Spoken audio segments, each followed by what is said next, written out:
Sembah nuwun Pak Wid.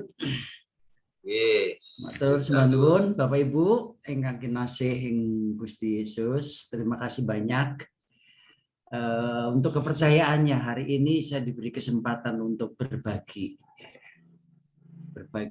berkaitan dengan bulan kebangsaan. Di bulan Agustus ini berbicara tentang keterpecahan dan saya diberikan tema ini menarik Bapak Ibu. Ya, nanti kita akan sama-sama belajar secara kronologis. Mungkin saya yang harus belajar dari Bapak Ibu semuanya ya. Kalau secara kronologinya, secara umur mungkin saya harus banyak belajar dari para sepuh, Vini sepuh yang sudah lebih dulu berkecimpung ya di dalam dunia pelayanan dan juga dunia perpolitikan mungkin di negeri kita. Ya, sebelum kita membaca Alkitab, mari kita tundukkan kepala dan kita mohon pimpinan Roh Kudus, Bapak Ibu. Kita berdoa. Bapa, di dalam nama Tuhan Yesus Kristus, kami menaikkan syukur kalau malam hari ini kami boleh dipertemukan dengan saudara-saudara kekasih kami, Jemaat GKJ Kemuliaan. Terima kasih bukan kebetulan, tapi kami percaya karena anugerah Allah untuk kami. Di mana di saat-saat ini kami didorong untuk terus berefleksi bagaimana kehidupan kami sebagai orang percaya mau mengisi kemerdekaan, mau mengisi pembebasan negeri ini yang sudah diperjuangkan oleh para pendahulu kami. Dan kami percaya pada saatnya, sekecil apapun kami bisa berperan aktif di dalam mengisi dan juga di dalam menjaga keutuhan negara kami ini Tuhan. Mungkin tidak terlalu besar dalam kacamata manusia, tapi kami percaya Allah sendiri menghendaki untuk kami juga mencintai negeri ini sebagaimana firman-Mu, di mana bumi yang kamu pijak di situ akan kuberikan kepadamu. Itu artinya bahwa kami harus mengisi dan juga mengusahakan serta memelihara kelestariannya. Tuhan tolong kami dan mampukan kami untuk mengerti kehendak Tuhan melalui firman-Mu yang akan kami baca pada malam hari ini.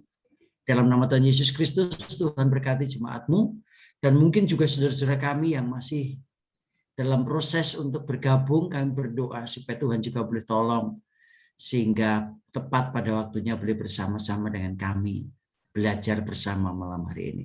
Dalam nama Tuhan Yesus kami berdoa dan bersyukur. Amin. Ya. Kisah pasal 6 Bapak Ibu yang akan kita obrolin atau kita bicarakan hari ini, pasal 6 ayat 1 sampai dengan ayat yang ke-7. Sebenarnya itu tidak bisa dilepaskan sampai dengan ayat yang ke-15. Dan sangat terkait erat juga dengan pasal yang ke-7. Dikatakan firman Tuhan seperti ini. Pada masa itu, ketika jumlah murid makin bertambah, timbullah sungut-sungut di antara orang-orang Yahudi yang berbahasa Yunani terhadap orang-orang Ibrani karena pembagian kepada janda-janda mereka diabaikan dalam pelayanan sehari-hari. Berhubung dengan itu, ke-12 rasul itu memanggil semua murid berkumpul dan berkata, kami tidak merasa puas karena kami melalaikan firman Allah untuk melayani meja. Karena itu, saudara-saudara, pilihlah 7 orang dari antaramu yang terkenal baik dan yang penuh roh dan hikmat, supaya kami mengangkat mereka untuk tugas itu. Dan supaya kami sendiri dapat memusatkan pikiran dalam doa dan pelayanan firman. Usul itu diterima baik oleh seluruh jemaat. Lalu mereka memilih Stefanus, seorang yang penuh iman dan Roh Kudus, dan Filipus yang Prokorus, Nikanor, Timon, Parmenas, dan Nikolaus, seorang penganut agama Yahudi dari Antioquia. Mereka itu dihadapkan kepada rasul-rasul, lalu rasul-rasul itu pun berdoa dan meletakkan tangan di atas mereka. Firman Allah makin tersebar dan jumlah murid di Yerusalem makin bertambah banyak. Juga sejumlah besar imam menyerahkan diri dan percaya. Ya, Bapak Ibu, kalau ngomongin ini saya izin share screen ya Bapak Ibu ya. Ngomongin tentang keterpecahan ya. Itu setidaknya kita banyak belajar dalam kehidupan kita.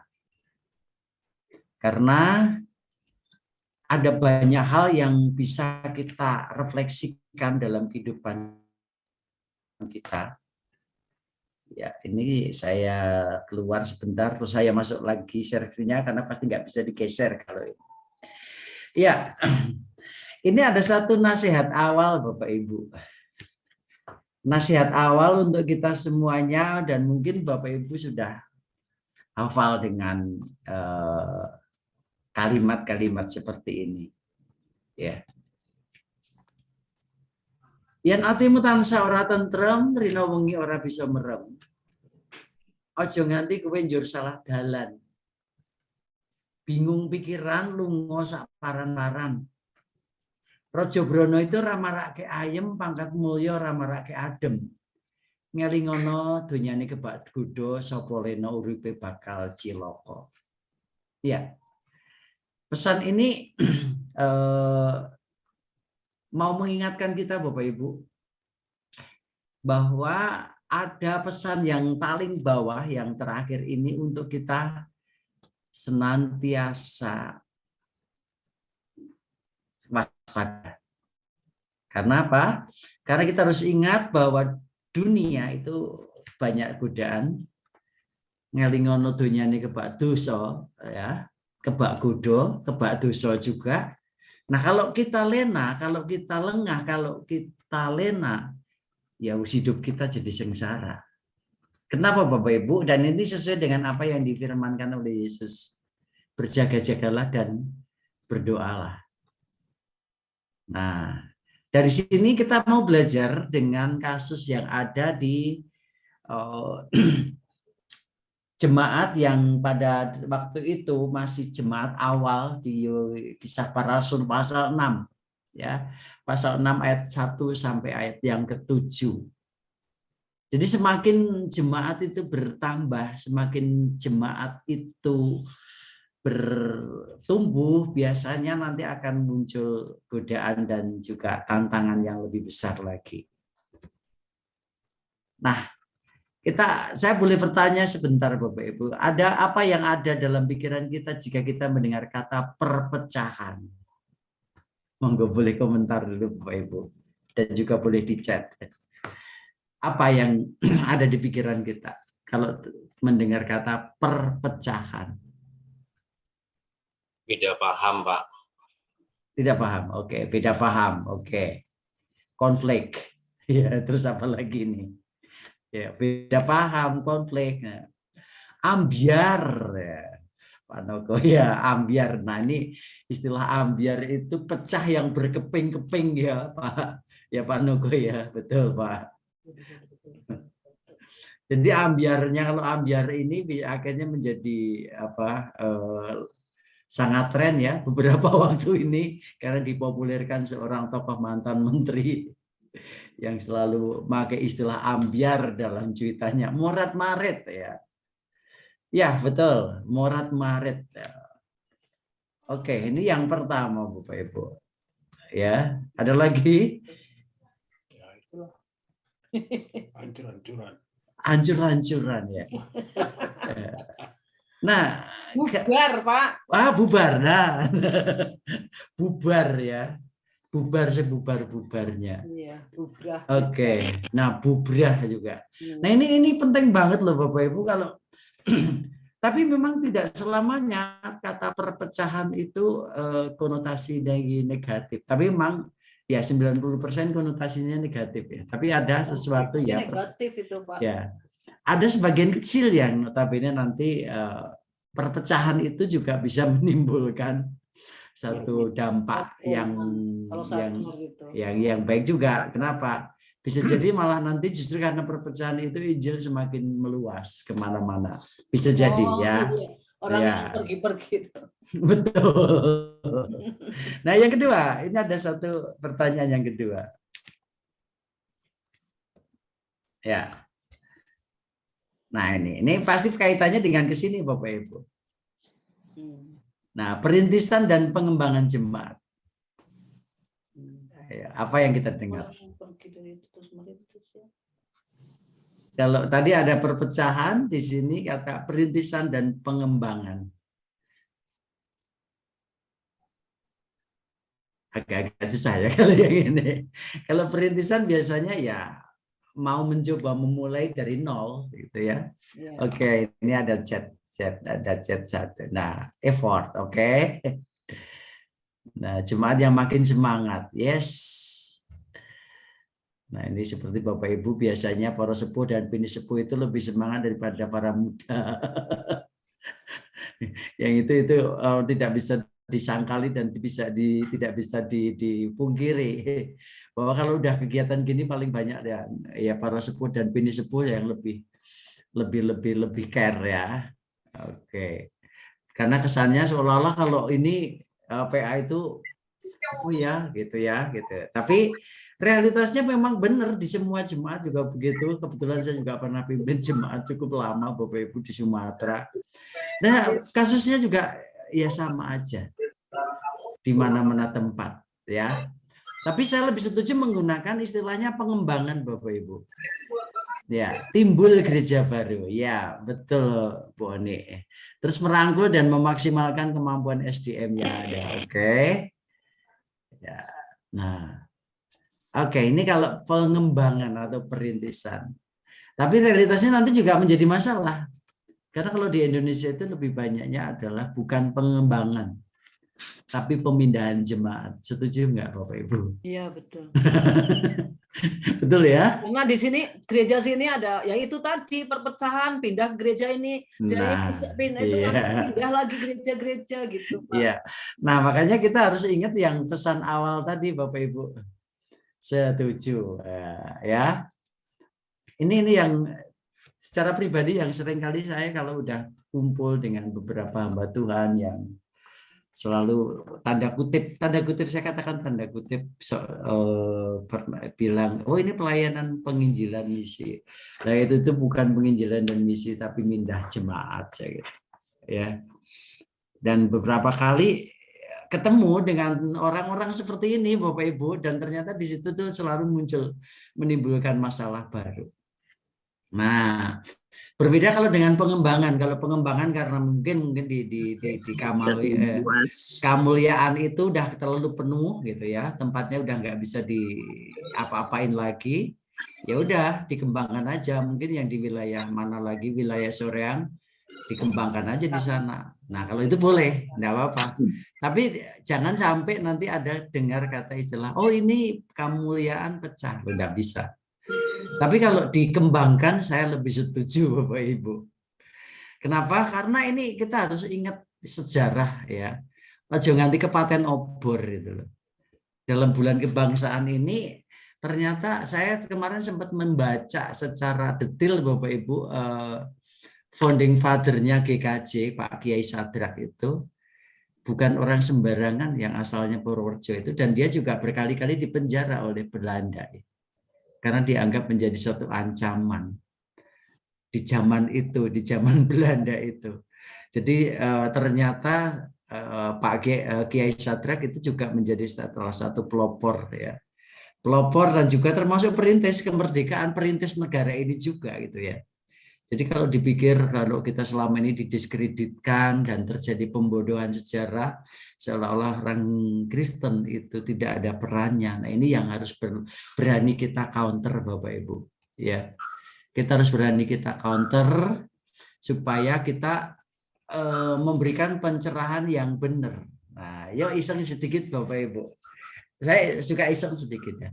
Kira-kira Pak Presiden Jokowi itu presiden keberapa Bapak Ibu? Ini konyol sih pertanyaannya. Tapi nanti saya mau giring ke kita kepada kita semua untuk berbicara sejarah. Setuju, Pak. Setuju. Setuju.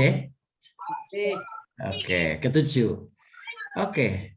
Oh, oh, Apakah betul secara de facto Pak Jokowi itu presiden ketujuh?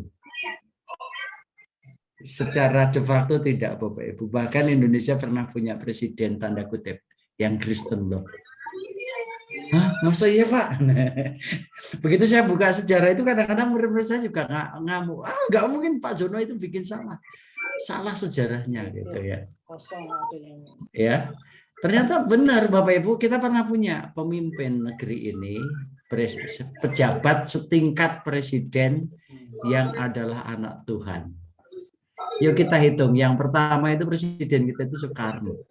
Yang kedua itu pindah ke Bukit Tinggi, namanya pemimpinnya yang mengendalikan adalah Syafruddin Prawira Negara di Bukit Tinggi sana. Udah gitu kembali ke Soekarno, udah otomatis Soekarno itu presiden pertama dan ketiga. Setelah Soekarno ternyata ada masalah lagi pada waktu Belanda ngamuk. Soekarno ditahan. Nah, di situ yang keempat ternyata itu adalah anak Tuhan. Siapa? Nah, Dr. Leimena. Nah, itu sebetulnya dia itu presiden Indonesia yang keempat, Bapak Ibu. Karena apa? Secara de facto, Soekarno tidak bisa menjalankan tugasnya, dia mengalihkan kepada Leimena. Walaupun hanya beberapa bulan setelah Soekarno dibebaskan, akhirnya kembali ke tangan Soekarno lagi. Tapi secara de facto di sini kita punya presiden yang beragama Kristen, Bapak Ibu. Nah, baru dihitung berikutnya, Soekarno itu presiden pertama dan ketiga dan kelima, baru keenamnya Soeharto, ketujuhnya itu Habibie, ke-8-nya itu Gus Dur, ke-9 Megawati, ke-10 itu SBY, Pak Jokowi itu ke-11 sebetulnya. Nah itu kalau ini, tapi itu kan nggak pernah diungkap ya Bapak Ibu. Mau dipelajari? Iya, dalam pelajaran sejarah pun juga ditutup, nggak dimunculkan. Iya. Dan ini pembodohan banget sejarah itu. Makanya kita sebagai orang percaya harus berani membuka mata dan harus berani berkata. Begitu saya sodorkan itu di kalangan siswa pun pernah ada yang ngamuk Bapak Ibu. Dan guru sejarahnya nggak terima. Tapi kita harus tahu secara de facto. Kalau sejarah kan bukan hanya sebatas bicara kronologinya seperti apa, enggak. Nah, seperti yang terjadi di dalam kisah para rasul, Bapak Ibu. Sejarahnya itu sangat menarik dalam kehidupan orang percaya. Dari sononya itu kalau ada masalah di jemaat itu sudah yang biasa. Bukan hal yang baru lagi. Saya lanjutkan dulu ya. Nah, ya kita teliti secara detail dulu Bapak Ibu. Siapa penulisnya? Ya, ternyata penulis kisah para rasul itu seringkali terjadi mispersepsi. Kenapa? Karena kalau di kisah Rasul itu kan mayoritas isinya tentang kisah Paulus ya Bapak Ibu. Iya, betul. Tapi kenapa yang nulis bukan Paulus ya? Nah itu dia. Nah kita sepakat semuanya bahwa baik para teolog, penafsir semuanya itu udah menemukan titik temu bahwa yang menulis itu adalah Dr. Lukas yang menulis Injil Sinoptik itu, Injil Lukas itu. Dalam bukuku yang pertama, waktu itu disampaikan kepada Theophilus ya. Nah, kenapa demikian? Kok bukan Paulus ya? Nah, ada satu alasan yang lumayan bagi saya, itu alasan yang cukup rasional gitu ya. Kalau Paulus sendiri yang nulis, mungkin banyak orang yang nggak percaya. Nanti alasan subjektivitasnya terlalu kecil, terlalu besar. Tapi kalau yang menulis orang lain, kisah hidupnya Paulus, orang akan semakin yakin. Betul ya, kalau saya bisa seperti ini, subjektivitasnya tinggi banget Bapak Ibu. Tapi kalau yang menceritakan tentang saya itu Pak Satrio, yang mengamati, melihat, bahkan mengadakan riset, itu pasti lebih valid dibanding saya bicara sendiri. Nah, ternyata seperti ini Bapak Ibu, pada waktu kehidupan Paulus dicatat sedetail itu oleh Dr. Lukas yang memiliki latar belakang medis dan relatif lebih detail gitu ya, A sampai Z-nya. Nah, itu kita tidak salah dan bisa menemukan banyak bukti empiris yang memang betul bahwa ini adalah kisah Paulus itu bukan moyoworo tapi benar-benar fakta. Karena yang menulis adalah orang yang tanda kutip netral sehingga lebih objektif. Nah, datanya dari mana Bapak Ibu? Datanya dari sini. Nah, tanggal penulisannya ini kita bisa temukan dalam Kodeks Vatikanus 325 sampai 350 Masehi, sekitar tahun 63 Masehi ya. Nah, kitab ini ditulis, ada data di Papirus 8, itu sekitar abad keempat. Ditulisnya sekitar abad keempat. Nah, dan semua merujuk bahwa yang menulis adalah Lukas dalam pasal 1 ayat 1. Hai Theophilus yang mulia, seorang pemimpin pada waktu itu. Karena pemimpin itu sempat menentang bagaimana pendapat-pendapat yang disampaikan oleh Lukas. Kita maju lagi. Nah, strukturnya gimana Bapak Ibu? Struktur dari kitab ini, teks terutama di pasal 6 Bapak Ibu. Ya, di pasal 6, Kisah Para Rasul pasal 6 ayat 1 sampai 7 itu ada dua struktur yang utama. Yang pertama, itu ada 7 orang dipilih untuk melayani orang miskin. Nah, ini sangat apa ya namanya? Fakta ini memang akhirnya bisa menjadi dasar untuk kita berjemaat. Jangan sampai ini Pak Pendeta sendirian semuanya. Jadi kalau dari sisi sejarahnya nggak usah kaget kenapa di sini ada penatu, ada diaken, terus ada pelayan meja dan seterusnya, ada yang harus bertugas. Ya sejarahnya memang sudah ada. Tapi itu munculnya seperti itu karena apa? Nanti karena ada di latar belakangnya Bapak Ibu. Terus yang kedua, Kisah Para Rasul pasal 6 ayat 8 sampai 15. Nah, ini setelah terjadi ya masalah, akhirnya untuk mengefektifkan pelayanan, di situ dipilihlah 7 orang, dan termasuk 7 orang yang dipilih di sini akhirnya Stefanus muncul. Dan di situ muncullah tuduhan-tuduhan yang begitu luar biasa, dan situlah juga mulai terjadi atau bisa dikatakan tanda kutip awal dari penderitaan jemaat juga, ya. Kenapa? Karena Stefanus pun akhirnya menjadi martir yang mati dilempari batu, Bapak Ibu. Nah, kata Stefanus itu, nama Stefanus itu artinya sebenarnya bagus banget Bapak Ibu, karangan bunga. Tapi meninggalnya tragis. Ya, kematiannya tidak seindah namanya, arti namanya. Namanya Stefanus sangat artinya karangan bunga, tapi meninggalnya menjadi martir yang dirajam dengan batu. Ya. Berikutnya, nah latar belakangnya gimana? Ini, Bapak Ibu, saya kurang tahu apakah Bapak Ibu suka ngikutin di YouTube ya. Di YouTube mungkin Bapak Ibu pernah dengar gelombang istilahnya, ada yang bombastis banget sih judulnya, gelombang apa gelombang perpindahan keyakinan, ganti server gitu ya. Ada yang menyebutkan, nah itu istilahnya ini, saya rada-rada mikir kalau kata istilah ini, kan ini pedes banget gitu ya. Kalau saya lebih cocoknya pakai pindah server gitu aja.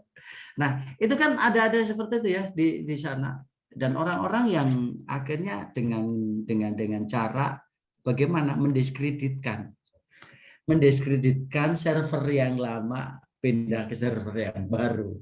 Artinya menjelekkan, mendiskreditkan agama lama kepada yang baru.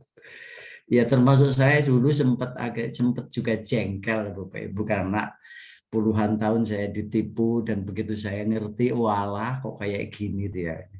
Tapi begitu sekarang saya tidak akan, ya nggak mungkin saya menjelekkan yang dulu.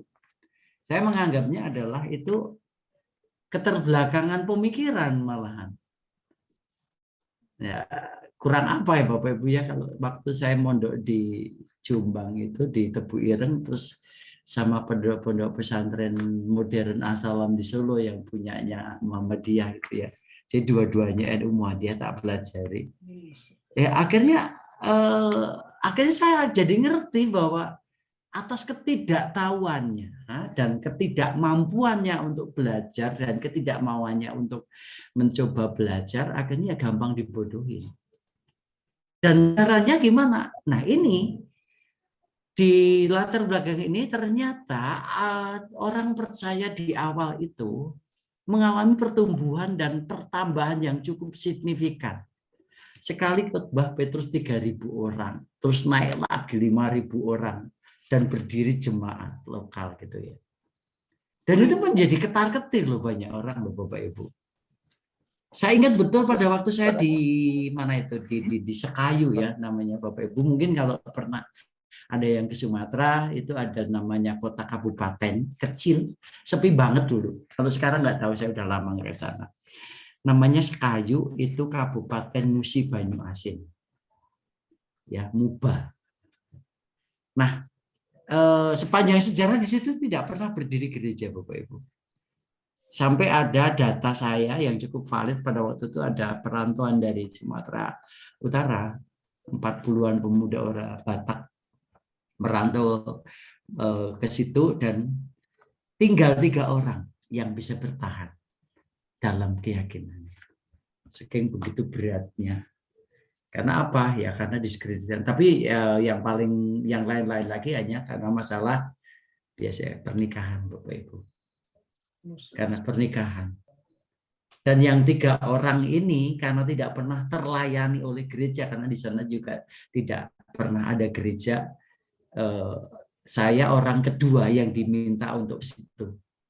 Orang kedua setelah kakak kelas saya dulu ke situ, terus saya, terus ganti adik kelas saya. Nah, pada waktu zaman saya masih aman-aman, lumayan. Dari 3 orang itu akhirnya ketemu kepala transmigrasi ya itu, ternyata orang Kristen, orang Jawa juga. Akhirnya bergabung.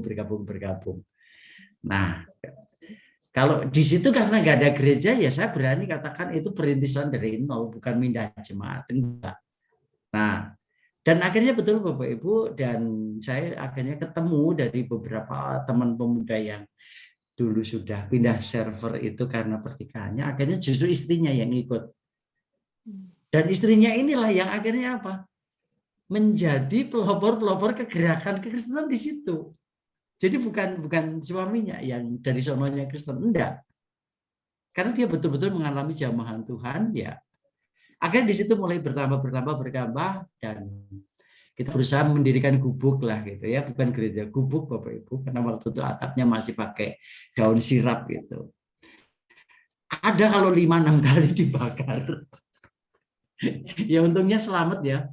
Sayanya selamat dan teman-teman pendahulu saya dan penerus saya juga selamat juga, tidak sampai menderita. Dan sampai satu titik akhirnya diizinkan oleh bupatinya. Karena apa? Melihat peran nyata di dalam kehidupan sehari-hari di kota kabupaten itu, akhirnya ya udah bupatinya memberikan izin bangun dan difasilitasi Bapak Ibu. Setelah benar-benar mendapatkan data yang valid, jumlah orang Kristen seperti ini sekian, dan Natal pertama bupatinya hadir. Tak tahunya sekarang mantan bupatinya itu dipenjara gara-gara korupsi. Alek Nurdin Bapak Ibu. Itu Gubernur Sumatera Selatan. Iya itu sejarah panjang lumayan beliau. Ya kita juga iba juga gitu ya, karena apa? Karena kita sering doakan beliau, malah kesleo juga. Itu yang pertama. Yang kedua, ternyata di latar belakangnya ada 2 macam tantangan Bapak Ibu. Pertama, tantangan dari luar jemaat. Kalau ini gampang sepertinya dihadapi. Saya kurang tahu sejarahnya. Pak Satrio, halo Pak Satrio, Pak Sat. Karena waktu itu saya sempat ngobrol agak panjang dengan Pak Satrio. Proses berdirinya jemaat Kamulian Bandung Selatan ini di Ruko, dan itu nggak gampang ya. Tapi sekarang justru mendapatkan tempat yang sangat strategis seperti itu sesuatu yang pasti dengan cucuran air mata dan darah kayaknya. Ya. Tantangan dari luar jemaat itu sebenarnya walau sebesar apapun gampang dihadapi Bapak Ibu. Ya. Gampang sekali dihadapi. Caranya gimana? Ya bukan dengan cara-cara yang destruktif ya, pasti yang konstruktif. Saya ingat betul Bapak Ibu, saya susah menembus masuk ke daerah salah satu suku di Sumatera Selatan namanya suku Kikim. Dan itu mengeri banget Bapak Ibu, di situ tuh puyeng semua. Puyeng bukan pusing ya, puyengnya orang sana suku itu tuh dukun semua. Iya. Nah di situ tuh betapa sulitnya tantangan, tapi begitu gampangnya untuk akhirnya ditembus. Kenapa? Karena pada waktu mereka sakit, mereka mengalami pergumulan, kita hadir. Bukan ada loh ya, kita hadir. Kita hadir untuk mereka. Dan pasti itu dengan sendirinya pola pikirnya semua berubah. Nah, itu kalau bicara tantangan dari luar. Dan kasus di kisah pasal 6 ini, tantangan dari luar itu juga banyak banget. Tapi tidak masalah, meskipun di situ sering didiskreditkan ya. Bahkan tanda kutip mendapatkan fitnah. Dari siapa? Dari tokoh-tokoh agama Yahudi juga. Tapi realitas itu gampang dipatahkan Bapak Ibu. Ya, gampang dipatahkan tantangan dari luar itu. Cukup dengan senyum tanda kutip ya. Kita senyum, kita kasih kebaikan, mereka juga luluh kok hatinya. Nah, kita banyak belajar dari contoh hakim yang lalim. Betapa jahatnya dia. Tapi begitu kita datangin, akhirnya juga menyerah juga. Nah itu salah satu strateginya, bukan dengan strategi yang lain-lain, tapi kita dengan strategi yang kebaikan. Bahkan kalau Bapak Ibu berani ya, Bapak Ibu berani dalam satu perintisan pengembangan jemaat itu, memberi darahnya didonorkan untuk mereka yang tiba-tiba butuh dan kesulitan. Wow, itu sangat-sangat mereka itu merasa sangat terberkati Bapak Ibu. Kenapa? Karena dengan kehadiran seperti itu, dia itu merasakan bagaimana akhirnya pola pikir mereka itu berubah, bahwa orang Kristen itu enggak sejahat yang mereka pikirkan. Karena mereka hanya mispersepsi aja. Terus yang kedua, tantangan dari dalam jemaat Bapak Ibu. Nah, ini yang repot. Ya, hati-hati Bapak Ibu. Pak Diki yang calon pendetanya. Ya, Bapak Ibu mungkin pernah ya, kalau seingat saya lupa apakah saya pernah sampaikan ke jemaat pada waktu saya dipercaya untuk hadir waktu onset itu. Ya, apa ya? Kita harus belajar dari hewan yang notabene adalah ya sangat setia hewan itu, tapi mengerikan bagi saudara-saudaranya. Apa? Guguk. Bu Oni pelihara ya kalau nggak salah ya. Masih ada punya Bu Oni? Guguk. Dogi. Iya. Nah, kalau Bapak Ibu yang memelihara itu, kita bisa belajar dari itu loh untuk menyelesaikan masalah Bapak Ibu. Oh iya, betul. Ya, betul ya. Betul. Mereka itu caranya gimana sih supaya mereka itu tidak berkelahi di dalam? Kalau kita punya piaraannya lebih dari itu. Gampang Bapak Ibu, ajak jalan, ajak keluar, itu pasti nggak akan ribut. Tapi kalau mereka itu dibiarkan di dalam kandang saja dan tidak pernah berkeluar, ya itu pasti akan berkelahi banyak. Rebutannya itu sepele banget. Nah, jemaat itu harusnya nanti jemaat kita ya, semakin banyak jemaatnya, saya mengajak untuk kita harus punya kesadaran. Tolong sering ajak hangout Bapak Ibu. Hangoutnya ya nggak usah, ya bukan untuk seneng-seneng, enggak. Hangoutnya dalam pengertian berbagi kasih. Mission trip kemana lah gitu, ke kampung-kampung mana. Itu biasanya nanti pulang itu udah langsung fresh dan kita semangat lagi. Tapi pada waktu kita di dalam saja, pikiran kita hanya memikirkan, oh ini jemaat gitu itu aja. Pasti nanti rebutan dan berkelahi. Guguk itu kalau udah ngumpul di situ, yang diperebutkan pertama adalah makanan, sampai akhirnya cakar-cakaran. Yang kedua itu gugup betinanya. Dalam kehidupan jemaat itu mirip Bapak Ibu. Kenapa? Kalau jemaat itu tidak bergerak, nggak berburu, kerah kabeh itu. Betul atau betul? Nah, ini saya diajari oleh saudara-saudara jemaat di Transmigrasi Bapak Ibu. Gara-garanya apa? Saya kok penasaran kenapa sih setiap jemaat itu kalau malam minggu itu Jumat saya bisa datang ke jemaat itu Jumat, minggunya pulang. Jumat sore itu biasanya mereka udah kumpul di gereja. Dan semua keluarga itu membawa guguk itu paling enggak 5. Terus nanti pergi bareng-bareng rame-rame guguknya itu Bapak Ibu. Si dogenya itu. Ngapain?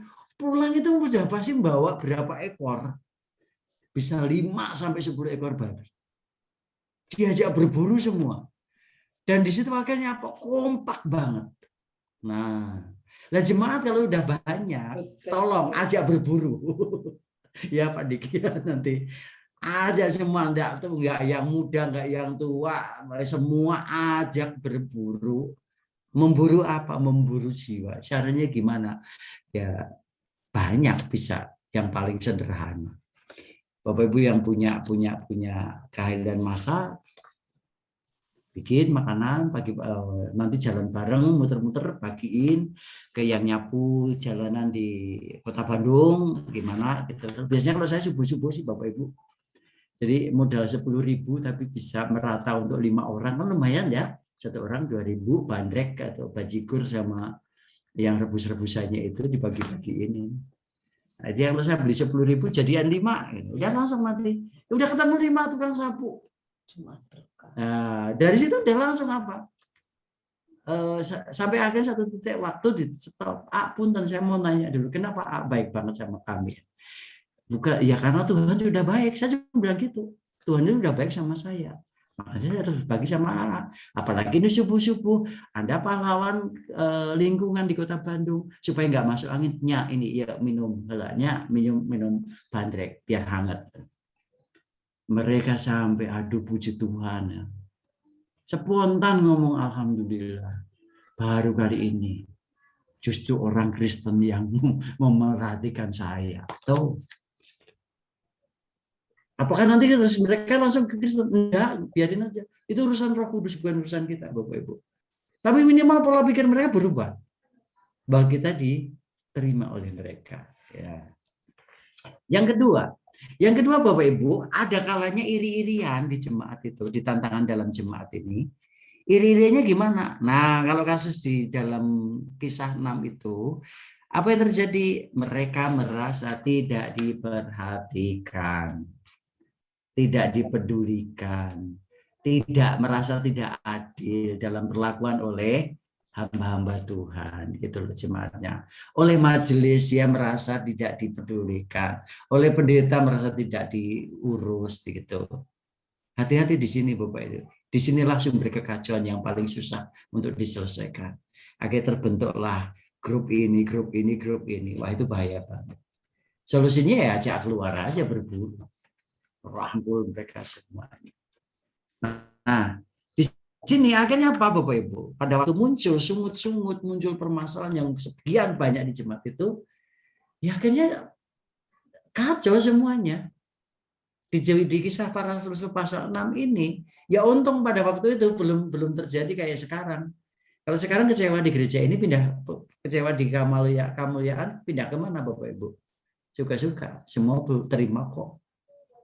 Nah, makanya di sini disiplin gereja yang kadang-kadang itu mengalami satu degradasi ya. Dikembalakan ya pindah gereja. Ditegur pindah gereja. Dan dia nggak sadar bahwa di sana nanti juga akan bikin masalah yang sama. Saya kenyang banget Bapak Ibu dengan jemaat-jemaat yang maaf ya, jemaat yang pindah dengan masalah. Tapi kalau atestasinya mungkin dari Purworejo atau dari Kebumen, dari Magelang, karena tugas karena itu, itu nggak ada masalah. Tapi kalau pindah diem-diem, terus tiba-tiba atestasi diem-diem, tanpa ada data yang hati-hati, biasanya itu membawa masalah dari tempat lama ke tempat yang baru. Oke, ya kita lanjutin dulu sebelum kita nanti sharing lebih lanjut ya. Nah, tema utamanya apa Bapak Ibu? Nah, tema utama dari teks Kisah pasal 6 itu penyebaran Injil yang penuh keberhasilan melalui kuasa Roh Kudus. Jadi bukan karena kehebatan orang, tapi karena kuasa Roh Kudus. Ayat yang ke-7 ya. Firman Allah makin tersebar ya, jumlah murid di Yerusalem makin bertambah dan seterusnya. Itu bukan karena hebatnya Petrus, bukan karena hebatnya Rasul, enggak. Tapi semua karena Roh Kudus. Nah, nanti teman-teman Bapak Ibu, kalau kira-kira di Bandung Selatan, Jemaat Kemuliaan Bandung Selatan, nah ini jangan sampai nanti kita menderita sindrom mesianik ya. Bapak Ibu, tolong jangan sampai di antara kita nanti menderita sindrom mesianik. Artinya kita menderita sindrom mesianik itu artinya kita karena aku, kalau nggak aku itu nggak beres. Jangan, ini bahaya Bapak Ibu. Nah, bahaya sekali. Nah, kita harus punya kesadaran jangan sampai kita jatuh dalam sindrom mesianik ini. Seolah-olah karena saya, dan biasanya orang ini bermasalah di gereja. Nah, ini yang perlu warning untuk semua jemaat. Berapa kali saya amati dan termasuk di gereja-gereja, bukan hanya di GKJ aja, saya di GKI Bapak Ibu. Kebetulan saya anggota Kebun Jati itu. Ya ada juga yang menderita sindrom gitu. Ada. Nah, untungnya penanganannya benar. Kalau penanganannya nggak benar ya udah bikin kisruh. Nah, kalau sudah bikin kisruh di dalam, itu repot banget. Karena pasti jadi ambyar tadi itu ya. Oke, kita lihat ininya, sistematisnya gimana Bapak Ibu. Nah, ada problem dari jemaat itu pertama pembagian makanan kepada orang miskin yang kurang seimbang. Ada sedikit permasalahan di situ Bapak Ibu. Orang-orang Kristen yang berlatar belakang Yahudi tapi berbahasa Yunani itu diabaikan oleh orang-orang Ibrani asli gitu ya. Nah, ini cikal bakal perpecahan. Karena apa? Ada ketidaknyamanan kalau tidak diselesaikan secara baik-baik. Nah, contohnya gini Bapak Ibu. Kalau kita udah kumpul gitu ya, misalnya di ini. Si ini dari mana sih? Nah, kalau saya makanya kayak guruan tadi tanya aslinya mana Mas, saya bilangnya New York Bapak Ibu. New York ya, hebat ya. New York kok medok gitu ya. Lah iya kan New Yorkarto gitu ya. Itu sebagai bentuk satu ekspresi guruan Bapak Ibu.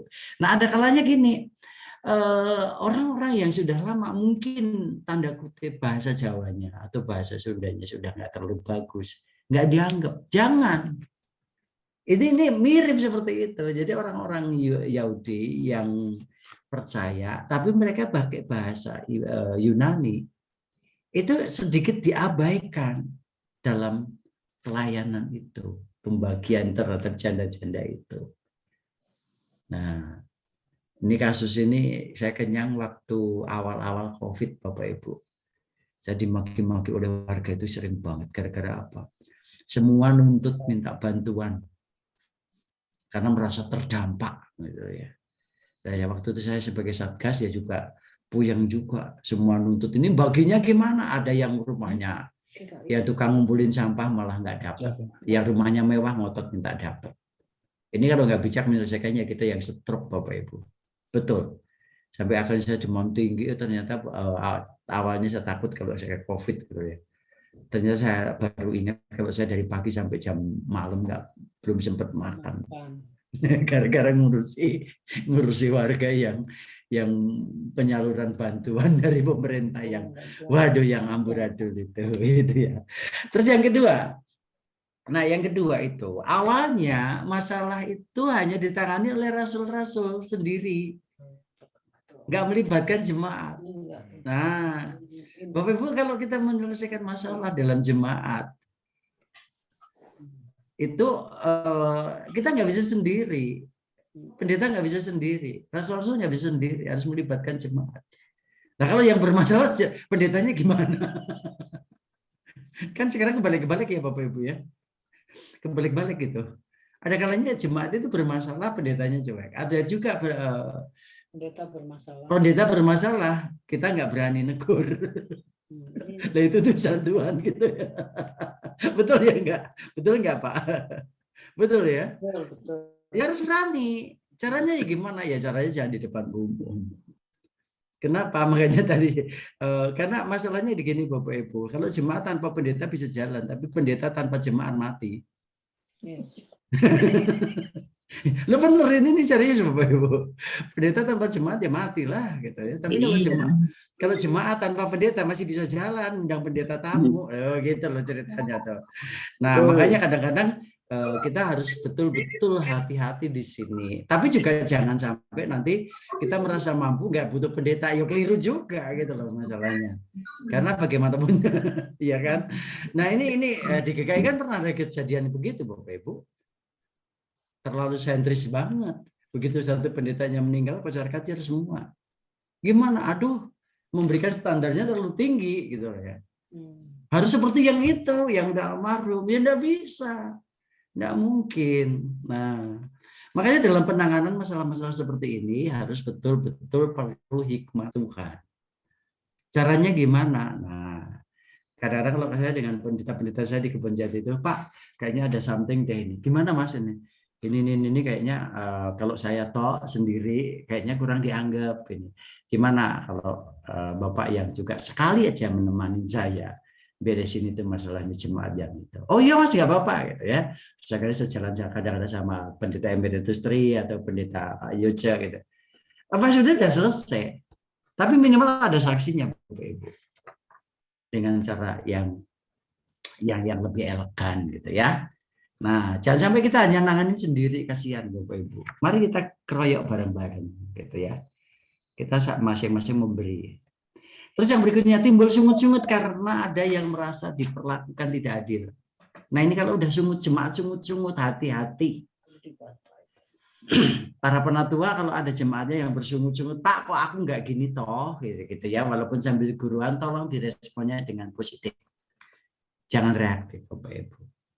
Atau jangan-jangan nih kebijakan gerejanya yang keliru atau gimana gitu. Nah dengan cara itu nanti jemaat ini tidak akan menimbulkan masalah baru. Penyelesaian seperti ini nanti tidak akan menimbulkan masalah yang baru lagi. Dengan caranya gimana? Mereka pindah. Nah, karena pasti nanti diadu domba, Bapak Ibu. Saya ingat betul pada waktu itu diminta untuk pemberkatan nikah, tapi datanya nggak lengkap. Dan saya berbeda pendapat dengan salah satu majelis. Kenapa? Majelis ini ngotot, udah diiyakan aja. Oh enggak, saya katakan enggak. Akhirnya ribut Bapak Ibu. Nah akhirnya cari sisik melek dulu. Bener di tempat lain dia punya istri.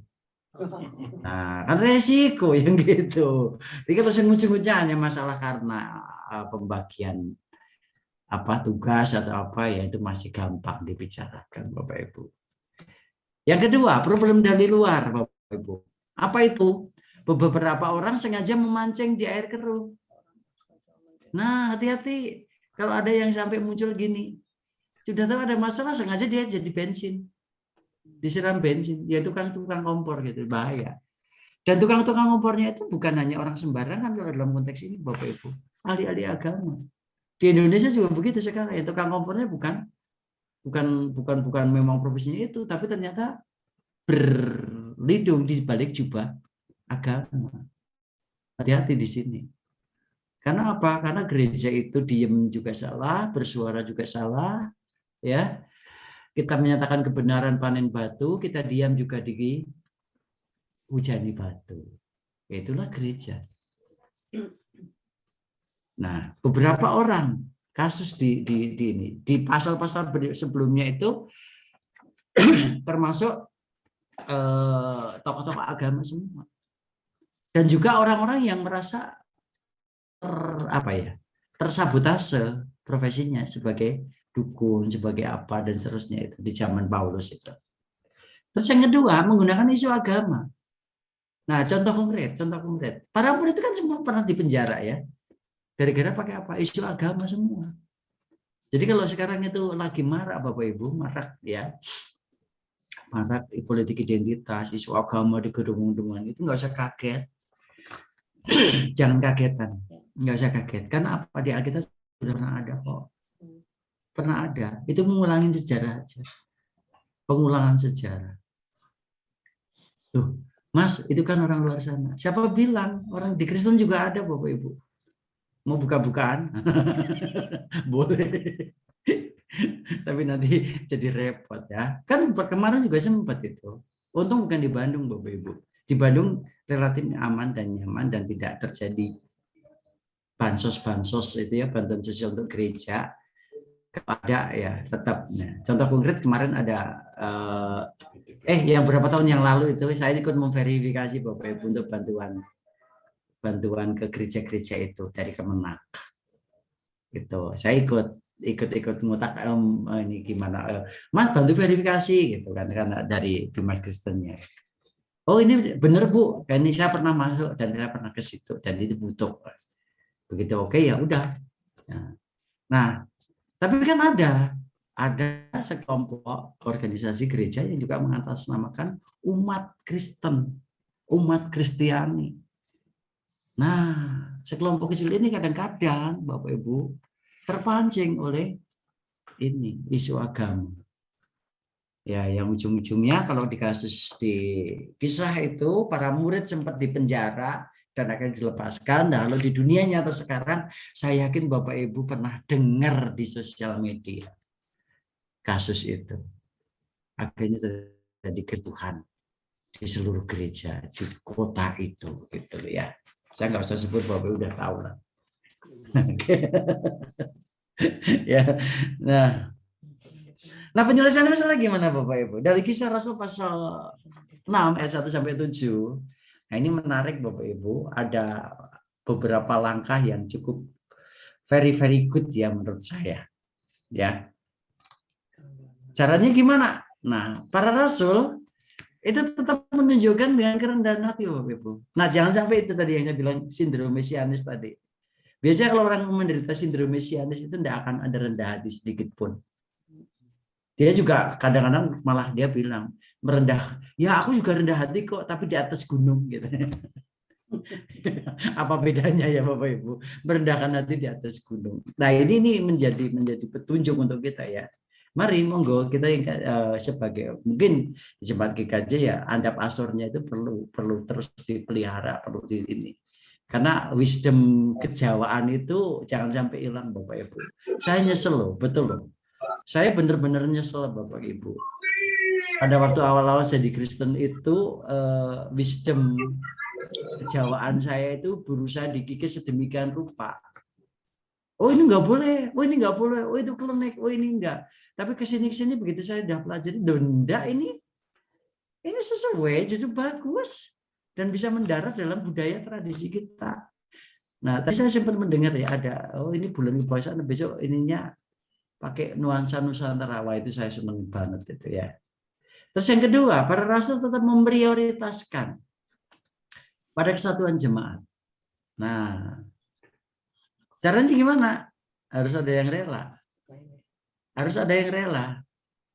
Kalau nggak rela, nanti kesatuan itu, ini kita harus kesatuan dia akan ya tercapik-capik Bapak Ibu. Kita kalau dalam konteks ini, Bapak Ibu, kita harus belajar dari teman-teman Katolik ya. Kita harus belajar sama mereka. Teman-teman Katolik itu meskipun mereka ada membuat satu yang baru, itu tetap aja mereka itu di dalam gereja Katolik itu. Ya. Contohnya Katolik karismatik Bapak Ibu. Itu dalam sejarahnya kontroversinya panjang banget sampai ke Vatikan sana. Tapi begitu bijaksananya Paulus langsung bilang, ya silahkan berekspresi dalam mengekspresikan imanmu, tapi tetap berada di dalam garis Katolik. Nah gitu loh. Nah itu perlu belajar kita dari mereka. Nah kita di GKJ saya pikir juga gitu Bapak Ibu.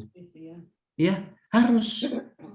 Oke, misalnya nanti Bapak Ibu jangan terlalu sampai misalnya, oh ini anak-anak muda nih, ini kayaknya mereka lebih senang happy kalau rada rame gitu ya. Nah, jangan mungkin gitu. So kenapa itu nggak difasilitasi? Tapi yang penting tetap GKJ. Lalu mau kayak apapun kalau udah orang Indonesia itu kalau udah denger dangdut mau sekaku apapun tetap jadi goyang ya Bapak Ibu ya. Iya, betul. Itu. Nah, kalau itu bisa nyaman itu dengan akhirnya jemaat jadi tambah penuh. Wah, ini GKJ Kemuliaan tambah rame, tambah meriah. Ekspresi apa bukan hanya sebatas pemikiran yang diisi, tapi emosinya juga terisi, semuanya terisi secara komprehensif. So itu enggak masalah Bapak Ibu. Ya. Kan ada banyak ya, kadang-kadang kita berbenturan mau berekspresi ini. Justru saya pernah Bapak Ibu, ini kebetulan para pini sepuh semua ya. Itu saya pernah satu gereja yang notabene itu kaku banget Bapak Ibu. Wah, aku setengah mati. Tapi saya tembus, udahlah orang-orang tua semua tak ajak dangdutan, tak ajak joget-joget semua. Begitu orang tua-tua tambah sehat semua, karena sambil nyanyi, sambil musik Tuhan, sambil goyang, sambil itu. Ya kan badannya gerak semua ya Bapak Ibu ya, sehat. Besoknya tambah lagi. Malah kaget akhirnya. Wah, boleh juga nih, nah gitu ya. Nah, tetap dalam satu koridor taker yang berlaku. Tapi kalau masalah teknis yaitu yang perlu kita otak-atik nggak apa-apa. Tapi kalau sudah misalnya, kalau saya pakai istilah bahasa teman-teman di luar sana akidahnya ya jangan. Kita harus tetap dalam koridor itu. Tapi kalau masalah yang ini ya kenapa enggak? Fasilitasi aja Bapak Ibu. Sehingga nanti perpecahan itu tidak terjadi. Yang ketiga, nah, para rasul berusaha menata pelayanan dengan melibatkan unsur dari jemaat. Bapak Ibu kalau ada jemaat yang pintar, rekrut mereka. Tapi syaratnya seperti tadi, orangnya penuh Roh Kudus, rendah hati dan seterusnya gitu ya. Nah, terus Bapak Ibu yang berikutnya, ini belajar dari peristiwa yang lalu ya. Saya waktu itu kebetulan gitu ya diminta membantu di GKI yang di Lembang ya. Tiba-tiba ada orang baru Bapak Ibu dan dia mengaku orang yang murtadin. Saya udah wanti-wanti kepada pengurus yang di sana. Jangan dikasih panggung dulu. Biarkan dia belajar lebih banyak dulu ya. Loh Mas itu kan kesaksiannya bagus. Iya. Jatuh nanti. Dan ternyata benar. Ternyata benar Bapak Ibu. Jadi kalau kita ketemu orang-orang yang baru tanda kutip pindah server, kalau mungkin dari bertobat itu, jangan langsung dikasih panggung banyak-banyak. Tapi Ibu, Bapak Ibu harus dampingin dulu. Boleh terlibat tapi jangan sampai terlalu yang sampai ini banget. Karena itu nanti akan menimbulkan masalah. Apa itu? Kaget. Pertama kaget karena, loh aku ternyata di sini bisa eksis. Itu yang pertama. Itu yang kedua, kagetnya adalah, oh ternyata jadi orang Kristen. Begitu saya pindah Kristen lebih enak ya. Saya bisa diakui sedemikian rupa. Sementara pemahaman dia belum sampai pada satu titik yang menjadi dia kuat. Nah, yang keempat, ini saya kasih tanda kutip Bapak Ibu. Para rasul mau melakukan sharing power atau power sharing atau berbagi kuasa. Tanda kutip. Kenapa? Karena di sini Bapak Ibu, para rasul akhirnya lebih memfokuskan pada pelayanan firman, terus pelayan meja terhadap orang-orang miskin. Ya udahlah dibentuklah panitia atau dibentuklah para diaken, para penatua seperti itu. Jadi kalau ada pembagian-pembagian seperti yang sekarang di gereja-gereja terjadi itu tidak salah karena apa? Karena dalam sejarahnya di Alkitab sudah pernah terjadi. Ya. Para rasul mau melakukan itu dan mempercayakan. Nah, hati-hati Bapak Ibu nanti kalau kita mau misalnya pengurusan majelis yang baru ya sudah. Oh, ini udah berapa periode mau pemilihan yang baru. Berikan kesempatan untuk mereka belajar dan berikan mereka untuk berkontemplasi Bapak Ibu dan berikan kesempatan juga untuk merefleksikan diri apakah saya layak atau tidak gitu ya. Saya ingat betul om saya Bapak Ibu, kebetulan saya itu campur aduk. Om saya ada yang Kristen gitu ya. Nah, dia itu juga masih suka ke panti pijat Bapak Ibu. Panti pijatnya yang rada aneh sedikit ya. Bukan panti pijat karena pegel gitu enggak gitu. Lalu tiba-tiba dia ngomong ini, aku ditunjuk jadi majelis katanya. Saya ketawa ngakak Bapak Ibu. Om, terus saya bilang, Om mau jadi majelis. Terus tugasnya Om apa? Syarat-syarat majelis tahu nggak Om saya? Nah, saya tunjukkan itu di kitab Timotius dan Titus ya. Persyaratan menjadi penatua. Langsung dengan sendirinya dia katakan, enggak, aku belum siap. Jangan dipaksa, lu kapan lagi siapnya? Gitu. Jangan. Tapi berikan kesempatan untuk dia berefleksi dulu, Bapak Ibu. Kalau Bapak Ibu mencalonkan itu juga gitu. Nah, cara berbagi tugas dan pelayanannya, tanda kutip puasa tadi, ya berikan orang itu untuk apa? Untuk dia juga bisa mampu koreksi diri dulu. Dan kayak om saya, nanti kalau dia nasihati pernikahan, gimana pun nggak bubar semua pernikahan anak-anak mudanya. Kenapa? Lah om saya masih suka ke panti pijat, yang notabene masih ngumpul-ngumpul sama ya gitu-gitu. Terus misalnya mau memberikan ular-ular kepada pengantin, wah cilaka 12 kalau gitu. Tapi begitu saya tunjukkan itu, aku nggak siap kalau gitu. Ya sudah, om perbaiki dulu. Jangan gegabah mau sok-sokan terima pelayanan saya. Nah, aplikasinya gimana Bapak Ibu? Ada 2 tugas yang harus dijalankan dalam kerangka kebangsaan ini. Pertama, itu di Matius pasal 5 ayat 9, berbahagialah orang yang membawa damai karena mereka akan disebut anak-anak Allah. Nah, sebagai anak-anak Allah ini jangan sampai kita hanya menjadi slogan Bapak Ibu. Aku anak raja, engkau anak raja, kita semua anak raja, dan seterusnya ya. Aku anak Tuhan, engkau anak Tuhan, kita semua anak Tuhan, haleluya. Tunggu dulu. Ya.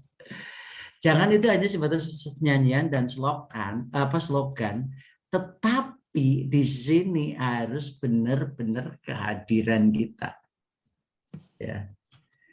Nah, di sini di RT saya ini udah geger-gegeran. Geger-gegerannya apa? Mau pergantian RT. Saya nggak gampang. Saya orang baru. Saya baru pindah di sini. KTP saya baru pindah di Kejaberingin itu baru berapa bulan ya? Oh. Belum lama Bapak Ibu. KTP saya sebelumnya Cimahi ya. Dan saya pindahkan ke Kota Bandung. Nah, apa yang terjadi Bapak Ibu? 50% lebih mayoritas sudah ngomong. Pak Guru, apa periode yang akan datang Pak Guru yang jadi ketua RT-nya? Aku orang baru. Kita udah melihat ya gimana? Kalau udah ngumpul kayaknya adem ada Pak Guru. Nah, itu loh. Bukan membanggakan diri Bapak Ibu, enggak, bukan mau itunya enggak. Karena saya paling tidak suka kalau lihat daerah atau tempat lingkungan itu jorok gitu ya. Akhirnya ya saya dengan kesadaran dan karena ini ya udahlah, kalau Sabtu atau Minggu pagi itu saya menyapu ya bukan hanya di pekarangan saya. Mungkin sampai lewat 4-5 rumah, tak lewati semua saya yang sapu. Terus ini memberi contoh bagaimana yang bersih, ya rapi, ya gitu. Dan akhirnya orang katakan, adem ya di depan rumah Pak Guru mana itu. Damai. Dan kemarin juga udah. Jadi ada yang dan itu seperti dirawat lama sampai kurus badannya itu kan Oktober. Tapi dia memberikan satu pernyataan gini Pak Guru, aku numpang berjemur di sini ya. Kenapa Pak? Paling nanti sampai jam 10 udah nggak dapat. Enggak, di sini lebih adem hati saya. Oh, alhamdulillahnya Pak, saya gitu aja. Saya pakai bahasa mereka, bukan bahasa saya. Puji Tuhan. Saya menyesuaikan diri dengan baik. Alhamdulillah kalau saya membawa berkah. Mohon Pak, mau bener asa kumaha gitu kalau berjemur dan duduk-duduk di sini. Baru saja tadi Bapak Ibu, sebelum saya join itu juga sempat ngobrol di teras. Yang kedua, ini yang berat Bapak Ibu, menjadi pelopor. Matius 7:12, segala sesuatu yang kamu kehendaki supaya orang lain berbuat kepadamu, perbuatlah demikian juga kepada mereka. Itulah isi seluruh hukum, Taurat dan kitab para nabi. Jadi selalu dimulai dari diri kita sendiri. Mau berkarya untuk gereja dari diri kita sendiri atas kesadaran. Mau berkarya untuk bangsa juga dari diri kita sendiri. Mau berbuat untuk lingkungan juga dari diri kita sendiri. Tidak usah nunggu di komando. Nah, dan tidak usah saudara-saudaraan satu sama lain. Begitu Bapak Ibu. Selalu katakannya dari sini. Kita sendiri itu yang mulai. Kesimpulannya, bahwa perkembangan dan pertumbuhan gereja merupakan karya Allah Roh Kudus, bukan karena kehebatan manusia, tetapi Allah menghendaki. Ingat, ini catat Bapak-Ibu. Tetapi Allah menghendaki keterlibatan jemaat secara aktif. Ya. Untuk gereja juga iya, untuk bangsa juga iya. Ingat di dalam Mazmur Roma pasal 16. Bagaimana Tuhan juga memerintahkan untuk Bapak Ibu dan saya taat pada pemerintah. Bahkan kasus Yesus pada waktu dites oleh orang-orang Farisi yang tadinya cuma menjatuhkan, guru, bolehkah kita membayar pajak pada kaisar? Yesus cuma tunjukkan koin, gambar siapa ini? Gambar kaisar. Berikan pada kaisar yang menjadi haknya kaisar. Yesus saja mengajarkan untuk kita cinta pada bangsa atau pada tanah air, pada pemerintah. Dan yang kedua, Bapak Ibu dihadirkan di dunia ya. Allah menghadirkan gereja ke dalam dunia itu untuk menjadi pemersatu, bukan pemersatu umat, bukan pemecah belah umat. Nah, ini yang perlu kita renungkan untuk kita semua. Dan terakhir ini ada beberapa pertanyaan pendukung ya, berkait erat dengan bulan kebangsaan ini. Nah, tantangannya apa sih kita menjadi berkat bagi bangsa ini? Ada banyak banget Bapak Ibu. Kalau bicara tentang bangsa dan negara kita itu takdirnya adalah bangsa yang macam-macam, yang multikultur. Kenapa? Kita belajar kalau Eropa itu satu bangsa terpecah-pecah menjadi negara yang banyak. Di Timur Tengah itu satu bangsa terbelah-belah menjadi sekian negara. Tapi di Indonesia sekian banyak bangsa menjadi satu negara, NKRI. Ada bangsa Batak, bangsa Sunda, bangsa Jawa, bangsa ini, bangsa ini semua. Tapi inilah keistimewaannya Indonesia. Nah, terus gimana? Nah, di sini sekarang ada banyak hal tantangan yang muncul di negara kita, Bapak Ibu. Entah pandemi, entah bencana alam, entah perlakuan terhadap kaum disabilitas, entah radikalisme. Nah, itu yang paling lagi sensitif dan paling ngetren sekarang itu tentang radikalisme. Dan budaya bukan budaya sebetulnya ya, kelakuan atau perilaku korup para pejabat ya. Nah, bagaimana peran kita? Yuk, monggo kita sharing bareng Bapak Ibu. Dari sekian banyak tantangan dan ancaman yang dihadapi bangsa Indonesia sejak kemerdekaan saat ini, ancaman seperti apakah yang menurut saudara paling membahayakan kesatuan dan persatuan bangsa? Yang kedua, apa kira-kira peran strategi kita Bapak Ibu yang diambil pemerintah pusat atau daerah menyikapi ancaman disintegrasi? Dan nah yang ini, sumbangsih apa sajakah yang dapat diberikan oleh gereja? Nah, kalau ngomongin gereja kan organisasinya Bapak Ibu, diri kita dalam mempertahankan kesatuan dan persatuan.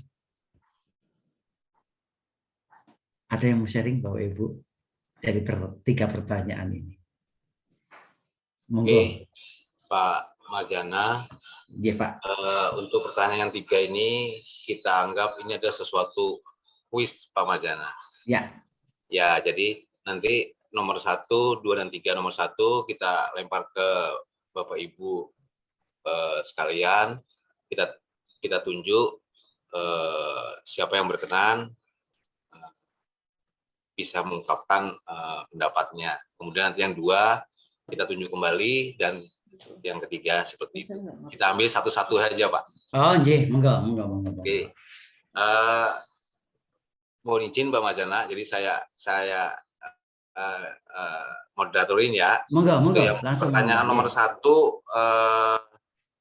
saya ulang pertanyaannya adalah dari sekian banyak tantangan dan ancaman yang dihadapi bangsa Indonesia sejak kemerdekaan hingga saat ini, ancaman seperti apakah yang menurut saudara paling membahayakan kesatuan dan persatuan bangsa?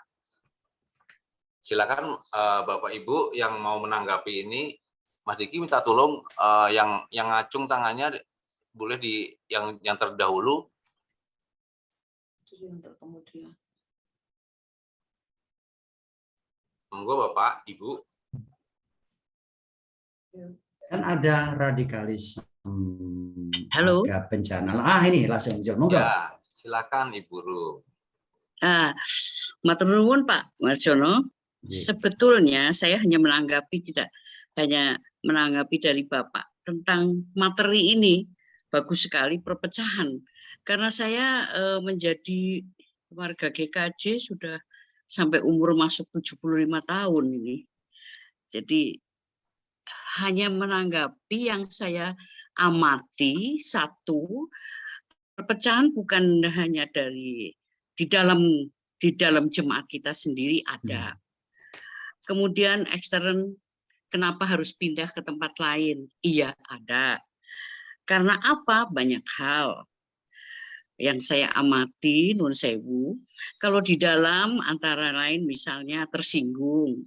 Ketersinggungan itu memberikan pemecahan terhadap komisi ini dengan komisi ini. Padahal hanya satu ya orang yang itu. Harusnya kita saling mendukung, bukan saling membuat grup. Nun sewu perpecahan itu. Kemudian yang kedua, kenapa kok berpindah? Nah itu ceritanya GKJ kawit dhisik yo ngono-ngono bae. Alon, nyanyi ngantuk. Song leader ora memberi semangat. Pembacaan lektornya juga kadang salah-salah, wae, kurang jelas. Sehingga lebih nyaman kalau di sana, di gereja sana, waduh semangat, tepuk tangan. Nah, jadi rasanya merasuk. Terus yang lainnya, pendetanya, sopo sih sesuk khotbah. Wah, lek pendeta iki ngantukan. Jame suwe orang mlebu malah mengantuk arep turu, mulih gereja orang ngerti apa-apa. Nun sewu lho Pak. Saya ya warga yang sudah sepuh sebetulnya. Tapi saya juga mengikuti karena walaupun sepuh nggak usah diingat sepuhnya umurnya 75, tetapi saya juga mengikuti, juga sering ikut dalam acara-acara di luar ex-GKJ. Ya, saya sering juga mengikuti, tetapi toh induk saya GKJ.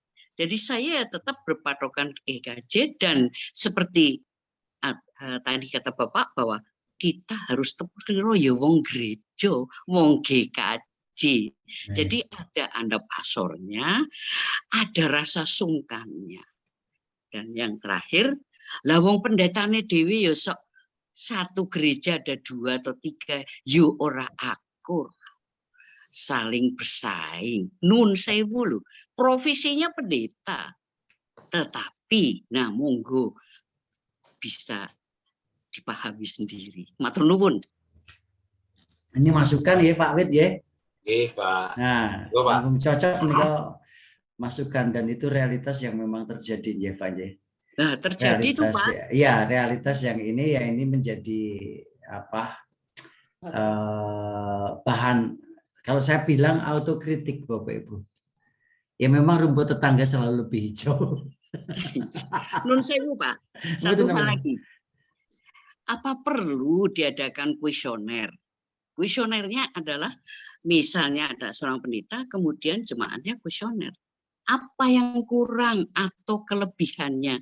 Sehingga ada take and give antara pendeta dengan jemaatnya. Karena jemaatnya itu yes man, yes English saja, sehingga mantuk-mantuk tok. Nah, sewu, apakah perlu ada kuesioner seperti itu sehingga pendeta itu bisa tahu, oh jebul aku ki mau kelewatan lebih 10 menit, oh jebul ki mau ora kena kaum untuk lansia, untuk karena di gereja itu ya ada lansia, ada yang remaja, ada inilah nun sewu begitu Pak. Ya. Oke, matur nuwun Bu Rum ya. Nah, mungkin nanti ini Pak Diki kayaknya perlu ada satu kegiatan rutin, ada bukan rutin ya. Istilahnya itu kode genetik gereja. Ini Pak Wid, nanti minum Pak kode genetik. Gimana Pak? Ada istilahnya kode genetik gereja. Oh iya. Nah, itu perlu secara ini setiap ini perlu di cross check. Itu tinggal ngisi kuesioner. Nanti Bapak Ibu akan bisa mengenal. Jemaat satu sama lain bisa mengenal. Biasanya kalau saya dulu itu saya pakai untuk mengecek ya. Oh, tipikalnya Pak Widodo lebih senang anteng. Oh, keluarga Pak Susilawati lebih ke sini. Oh, Pak Susilawati. Ini namanya Susilawati. Ada. Terus, oh ibunya Ibu Susilawati. Terus misalnya Pak Wawid misalnya, Pak Wawid lebih ke alam gitu ya, makanya lagi di Bogor, belakangnya itu sejuk, itu saya bisa membaca sedikit gitu ya. Beliau berdua itu sangat romantis dan karena mengambil background seperti itu, kenapa? Itu bukan kebetulan Bapak Ibu, secara psikologi saya bisa lihatnya bahwa lebih suka yang indah-indah gitu loh. Terima kasih Pak. Betul ya Pak ya? Iya betul. Nah, itu cara-cara memberikan layanannya gimana? Nah, gitu. Jadi nanti ini sehingga nanti bisa semuanya tercover. Mungkin juga Pak saja, Pak BR saja itu beda. Oh, beliau tipikalnya lebih yes ya. Monggo sambil derek Gusti sambil jogetan itu kayaknya kalau Pak saja ini kayaknya cocok. Nah, itu nanti akan ketahuan. Itu namanya kode genetik gereja Bapak Ibu. Dan itu ada questionnaire-nya kalau untuk pengembangan nanti. Itu ada bisa seperti itu. Itu Pak Wid. Kalau menyambung pernyataan Ibu Rum tadi. Tapi itu setidaknya bagus Bapak Ibu menjadi autokritik untuk kita ke depan gitu. Nah, sekarang kita kembali ke yang ini ya Pak ya, yang tiga pertanyaan ini. Matur nuwun Bu, mangke ini itu bisa didiskusikan lebih lanjut kali gitu. Iya. Terima kasih Bu Rum.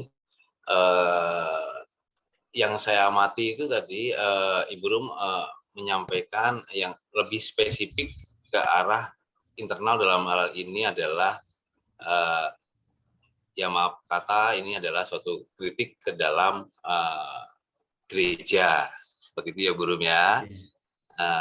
Itu baik, itu sepertinya harus kami juga catat nanti untuk bahan pertimbangan di kemajelisan.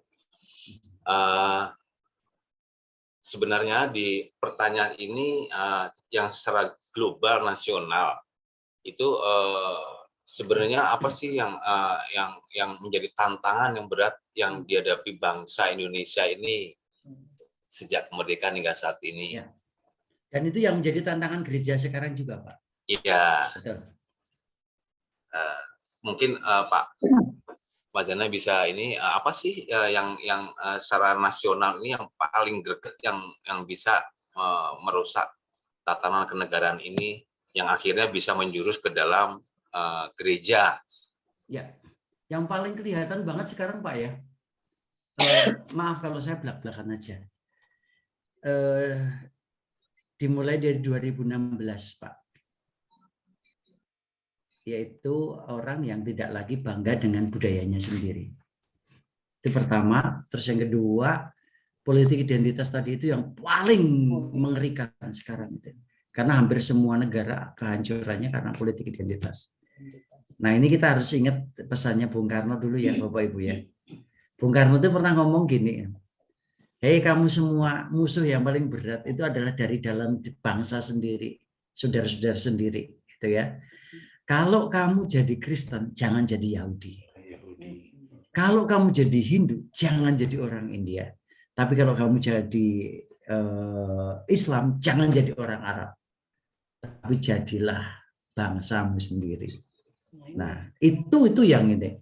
Nah, ini yang sekarang ini lagi digembor-gemborkan semuanya adalah yang paling utama adalah ini Pak, masalah politik identitas yang lagi marak dan ini lagi di apa namanya?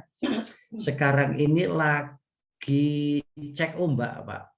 Cek ombak artinya dalam pengertian ini sudah ada gerakan. Gerakan yang cukup masif sekali mau mengulang 2017 yang terjadi di Jakarta itu. Efeknya gimana? Gereja nanti. Gereja ya akan terpojok. Walaupun kita tidak ngapa-ngapain, kita bersikap juga salah, tidak bersikap juga akan tetap dipersalahkan, Bapak Ibu. Nah, terus yang bagaimana nanti kita? Nah, ini dia yang harus menjadi tantangan untuk kita. Karena ada sekian banyak negara yang sekarang mengalami satu gejolak, itu semua kehancurannya karena dimulai dari orang-orang atau anak-anak Tuhan tidak berani bersuara. Itu saja. Dalam sejarahnya Indonesia itu tetap aman dan nyaman pada waktu anak-anak Tuhan yang ada di pemerintahan berani bersuara. Dan pada saat anak-anak Tuhan diam, tidak merespon dengan bijak, ya pasti hancur negeri ini. Itu yang paling signifikan untuk sekarang ini, karena tahun bulan kebangsaan menyikapi tahun politik ya Pak ya, yaitu tentang politik identitas. Dan itu paling mudah banget disulut ya. Oke. Nah, budaya kebaya. Nah, ini Bapak Ibu benar ini Bu Rilis ya. Ini tadi karena sampai saya juga berani kemarin terakhir saya di Tasik Bapak Ibu ketemu dengan teman-teman manusia plural itu di sosmednya itu. Itu ngomongin ini Bapak Ibu. Gimana orang Kristen harus berperan? Ya saya jelaskan. Orang Kristen memang harus taat pada pemerintah yang ada. Selalu sesuai dengan konstitusi yang ada. Tidak budaya ini. Dari mana dimulainya? Dari budaya. Nah, dari budaya kita Bapak Ibu. Nah, kalau besok itu ternyata GKJ Kemuliaan Bandung Selatan sudah mulai dengan mengikuti teladan Pak Presiden yang 17-an itu, wah itu sesuatu yang sangat ciamik menurut saya ya. Dan itu anak-anaknya harus diajak semua. Itu yang pertama. Terus yang kedua, kita harus mencoba meluruskan. Ya memang sulit meluruskan sejarah Bapak Ibu. Sejarah yang terjadi di negeri ini yang notabene semakin kesini semakin dibelokkan. Caranya gimana? Maaf kalau saya belak-belakan. Semua yang berbau dengan budaya itu selalu dianggap bid'ah, dianggap kafir, dianggap sesat. Nah itu paling ini banget. Korbannya bukan hanya gereja. Saudara-saudara sudah banyak Bapak Ibu di Jawa Tengah, di Jogja itu. Yang awalnya itu bisa kalau saya pulang itu pelukan, saking kangen gitu ya. Sekarang salaman pintu Bapak Ibu, itu udah mulai terasa banget gitu ya. Itu Pak Wit. Oke, ya terima kasih Pak Madana, sama Ibu Rum. Yang paling krusial sekali ya kelihatannya politik identitas ya Pak ya. Ya. Seperti itu yang harus. Ya satu lagi Pak. Nanti mohon maaf nanti Bapak Ibu gereja tolong berani berkata tidak ya. Berani berkata tidak pada saat kita dorong anggota kita untuk juga ikut terjun di politik. Misalnya mau nyalek mau apa, silakan kita dukung. Tapi jangan sampai nanti kampanye di gereja. Gitu aja. Kalau kampanye suruh di luar, di gereja tidak ada gitu. Stop. Pilih omong cuma 4-5 tahun sekali aja kok gitu ya, jangan sampai nanti ini. Jangan sampai nanti terjadi ya kayak yang kemarin nggak bisa move on gitu loh. Mas. Itu bukan hal yang baru Pak Wid dan Bapak Ibu semuanya, karena di Kebonjati waktu itu juga sempat ada yang berusaha masuk gara-gara pilpres yang waktu itu. Nah itu sempat ini. Itu langsung partai itu sama Pak Pati langsung katakan tidak. Sampai Pak Pati itu berteriak-teriak ya sekeliling ke seluruh GKI. Ini loh harusnya kalian begini-begini dijelasin semua. Sehingga jemaat tidak terprovokasi untuk si A kelompok si calon si A si B si C gitu. Silakan kalian bersaing secara ini gitu ya. Tapi lakukan di luar sana, jangan di dalam gereja gitu. Ini karena ini yang paling dekat, Pak. Baik, cukup ya. Pertanyaan nomor 1 Kita lanjut ke pertanyaan nomor 2 berikutnya. Saya akan baca ulang kembali kepada Bapak Ibu untuk ditanggapi. Nomor 2, strategi seperti apakah yang menurut saudara seharusnya dapat diambil pemerintah, dalam hal ini pusat maupun daerah, demi menyikapi ancaman disintegrasi bangsa. Silakan. Ya, Pak Widodo. Siap, Pak BR. Monggo. Wawid. Pak BR ya? Pak Wid, Pak. Oh, Pak Wawid. Pak Wawid. Monggo, salah. Maaf. Terima Silakan kasih. Pak Wawid. Terima kasih, Pak. Ini jadi saya kembalikan lagi pada masalah sebenarnya ini apa ya, yang kita rasakan sekarang itu rasa nasionalis dari bangsa ini berkurang. Ya, nasionalis berkurang. Saya ingat omongan dari Pak Marjana, saya ingat omongan dari Pak Soekarno, jas merah. Jangan sekali-sekali melupakan sejarah. Ya, bahwa kita dulu dibentuk negara ini adalah dari berbagai-bagai agama. Ya. Dan tidak melihat agama, tapi melihat nasional. Hanya ada istilah kebangkitan nasional sebelum Indonesia merdeka. Nah, ini mungkin seperti nomor 2, strategi apakah yang pakai? Kembalikan lagi nasionalis itu. Dengan apa? Pancasila. Ya, jangan menyatukan antara agama dengan nasional. Ya, ini yang penting sebenarnya. Dulu waktu itu tidak ada, orang tidak berpikirnya hanya nasional, di mana Indonesia merdeka itu sebenarnya. Makanya mereka tidak melihat, kompak sekali. Nah, setelah adanya tadi itu identitas itu mereka dibawa ke sana sehingga akhirnya kita kehilangan, ya, kehilangan nasionalisme kita. Makanya kemarin pada saat 17 Agustus segala macam bentuk pakaian dari tiap daerah dipakai. Itu hanya rencana, itu sebenarnya strategi juga untuk mengembalikan bahwa Indonesia itu punya budaya sendiri, ya, punya budaya sendiri. Tidak apa, ditimbulkan rasa nasionalisme. Diharapkan dengan dari situ kita kembali mempunyai rasa nasionalis yang tinggi. Nah, saya melihat itu adalah suatu hal yang baik. Bagaimana dengan gereja? Sama. Gereja juga harus begitu.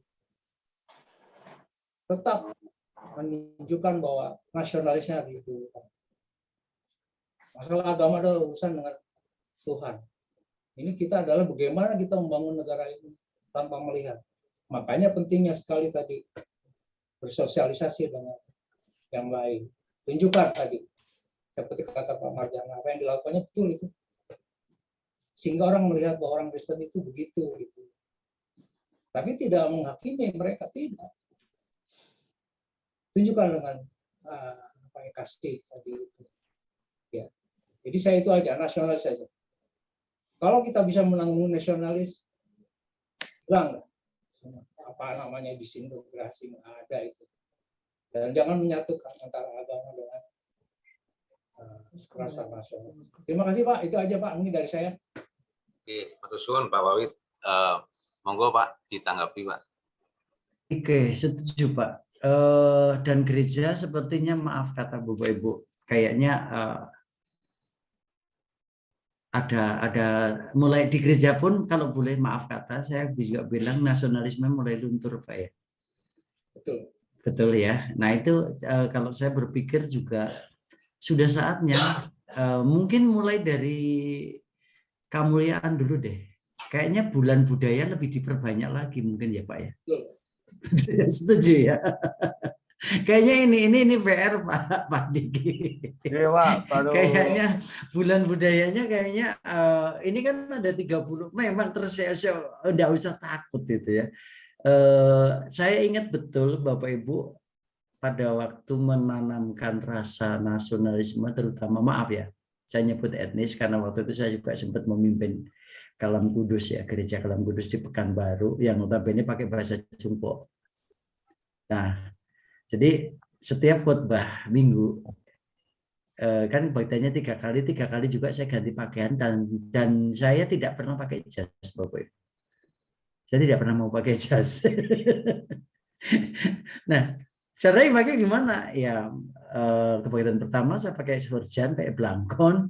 Terus kebagian kedua saya pakai baju koko, baju adat Chinese gitu ya. Terus kebagian sorenya saya pakai baju Melayu gitu ya.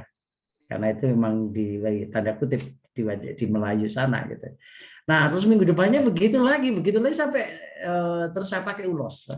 Sampai saya itu waktu itu sempat mengoleksi itu semua pakaian adat itu saya. Jadi kalau khotbah saya pakai gitu, Bapak Ibu. Awalnya diketawain, ya, Pak Wawid saya awalnya diketawain, tapi lama-lama akhirnya, oh iya ya, bagus juga. Akhirnya menjadi satu tradisi, ada satu kebiasaan rutin. Jadi nanti sampai bukan hanya sebatas mengenalkan apa pakaian adatnya sampai makanan. Sampai sengaja kita belajar bahasanya, pakai Melayunya, pakai ininya, begitu semuanya. Tiap minggu kelima pakai pakaian nasional ibadahnya. Nah, boleh ini, boleh ini. Minggu kelima, berarti sebulan sekali. 2 bulan sekali, 3 bulan sekali. Kayaknya mending ditambahin lagi, nggak apa-apa. Ya Pak ya. Saya pikir lebih baik karena kalau nggak mulainya dari gereja juga susah nih. Gitu. Karena selama ini tanda kutip Bapak Ibu kalau udah ngomong ini gereja itu identik dengan jas. Jas itu tanda kutip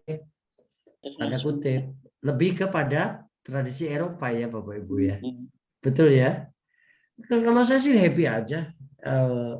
Di sekolah kadang-kadang saya pakai beskap Bapak Ibu. Saya pakai songkok. Katanya selumuk sampai akhirnya jadi bahan ketawaanmu bodoh amat gitu ya. Demi mereka supaya kenal kalau saya hari ini pakai peci dan itu punyanya Indonesia banget. Nah, terus besoknya lagi pakai itu udengnya Sunda. Besoknya lagi saya pakai baju yang saya motif dengan campuran ulos gitu ya. Itu tiap Sabtu ya pasti berubah-ubah. Nah, sampai anak juga tanya, Pak ini baju model apa lagi sih? Ya ini kan ulos, ini modifikasi. Kenapa Bapak pakai itu? Karena ya ini Indonesia, jamnya selalu ya. Terus Bapak kapan pakai baju yang kayak kami mata sipit gini? Nanti saya belum punya, saya gitu. Karena saya punya satu tapi udah kesempitan jadi nggak bisa dipakai gitu ya. Nah gitu Bapak Ibu minimal saya setuju dengan Pak Wawid ya. Strategi utamanya ya pertama harus kembali kepada kitanya dalam budaya lokal gitu ya. Budaya lokal yang harus genjot lagi. Mulainya dari mana? Kayaknya mulainya dari gereja. Mungkin kesannya aneh loh pendeta kok banyak pakai songkok pakai sorban ini. Tidak usah takut Bapak. Jawabannya ini Indonesia Bung gitu. Itu aja. Dengan cara itu nanti anak sekolah minggu jadi tahu, terus anak remajanya jadi tahu, pemuda jadi tahu, dan setidaknya nanti dari itu akan menjadi menyebar. Nah itu yang pertama. Terus yang kedua saya pikir apa yang diusulkan oleh Pak Wawid itu nanti kalau sudah diperbanyak itu minta tolong diupload aja Bapak Ibu, diupload ke YouTube, YouTube-nya gereja. Sudah ada ya Pak ya? YouTube-nya Gereja Kemuliaan. Kalau ada, nah itu tiap ini diupload aja dan diminta untuk ini di-sharekan satu sama lain. Ini loh. Saya jemput gini Bapak Ibu waktu itu pas Paskah tiba-tiba itu persiapan kami 1 tahun minta supaya ibadahnya mencoba pakai tradisi Israel gitu. Kita coba pernah. Terus yang paling menghebohkan seluruh GKI di Indonesia itu adalah pada waktu ibadah pakai nuansa Arab, Bapak Ibu. Budaya Arab. Nah, sempat kita coba. Dan itu sempat kaget sih, kok GKI Kebon Jati gini sih aneh-aneh. Tapi besoknya lagi udah dibantu lagi banting setir, semua tradisi Bali dipakai. Lalu besoknya lagi bulan apa ini bikin lagi sampai ini. Pas Paskah berikutnya lagi bikin tradisi mana? Campuran. Gado-gado, ada Bataknya, ada Sundanya, ada Menadunya ada, ya gitu semua, gitu. Jadi setidaknya di situ nanti semua jadi kenal. Kalau nggak gitu nggak ada yang kenal lagi, karena pasti nanti terpolanya itu yang mana yang paling sering dilihat, itulah yang akhirnya mewarnai. Jadi kalau kita tidak memunculkan itu ya kan nggak akan mewarnai lebih banyak lagi gitu. Nah, saya kayaknya berani ajalah Bandung Islam kemuliaan melopori itu memperbanyak ibadahnya dengan menggunakan wisdom lokal yang ada gitu ya.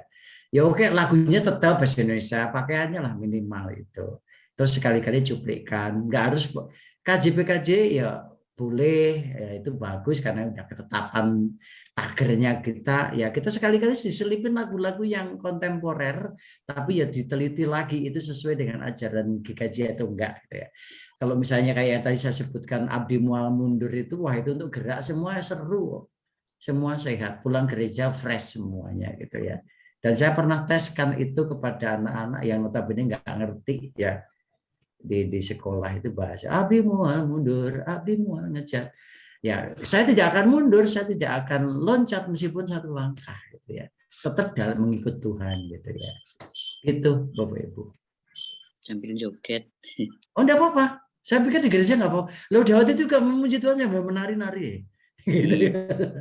Jadi kita nggak bisa gitu. Itu sebenarnya nggak apa-apa. Ya mungkin karena kita tradisi selama ini kekakuan kita ya kita harus tembus. Sehingga nanti apa? Ya maaf kata jemaat tidak akan jajan keluar gitu. Gitu Bapak Pak Wawid dan Pak Wid. Terima kasih. Cukup ya Pak Wawid ya. Terima kasih. Jadi sebentar. Jadi Pak Wawid setuju kalau gini nanti menjadi pelopor ya. Nanti pas balik ke Bandung pakai surjan, pakai ini. Seminggu depannya pakai ulos, minggu depannya pakai apa gitu lah ya. Gitu. Sudah Pak, kami sudah upload waktu saya kan anggota vokal grup Kalvari. Ya. Pakai surjan nyanyi dengan Bang sama. Iya. Nah besok lagi pakaian yang mana lagi gitu dicoba Pak. Boleh. Nanggo ulos. Siap-siap. Iya, nah kalau Melayu gampang banget Pak, juga pakai kemeja terus sarungan. Ya. Yang setengah itu terus pakai kopiah, udah jadi itu baju Melayu. Lu ditanya, "Loh kok kayak gini sih Pak Wet?" Ini Melayu nih. Masukan Pak, terima kasih Pak. Iya, oke, monggo. Oke. Kita masuk ke pertanyaan ketiga. Tadi pertanyaan ke-1, ke-2 kelihatannya sifatnya nasional. Ini kita kembali ke yang lebih spesifik ke dalam gereja. Apa sih peranan gereja?